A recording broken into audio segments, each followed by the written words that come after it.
ఓం సాయిరామ్. ఈరోజు సాయి స్ఫూర్తిలో బాబా గ్రంథాలను పవిత్రీకరించడం. మంత్రాలలో ఉండేవి కూడా మనం నిత్యం మామూలుగా మాట్లాడుకునే మాటలే, కానీ అవి గురువు ఉపదేశంతో పునీతమై శక్తివంతమవుతాయి. అదేవిధంగా మామూలుగా చదువుకునే గ్రంథాలే గురువాక్యంతో చైతన్యవంతమై అమృత తుల్యమవుతాయి.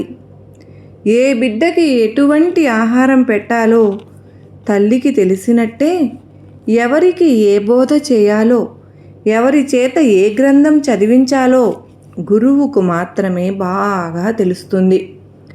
తనను నమ్మిన వారిని చేయి పట్టి నడిపించే కలియుగ ప్రత్యక్ష దైవమైన సాయిబాబా పవిత్ర గ్రంథాల విలువ మనకు తెలియచేయటానికి వాటి పట్ల ఎంతో గౌరవం ప్రదర్శించేవారు, చదవమని ఆదేశించేవారు కూడా. బాపూసాహెబ్ జోగుకు తిలక్ మహాశయుడు రాసిన గీతా రహస్యం పార్సిల్ వస్తే ఆ గ్రంథాన్ని కళ్ళకద్దుకుని గౌరవ సూచకంగా దానిపై ₹1 దక్షిణ ఉంచి తిరిగి ఇచ్చారు.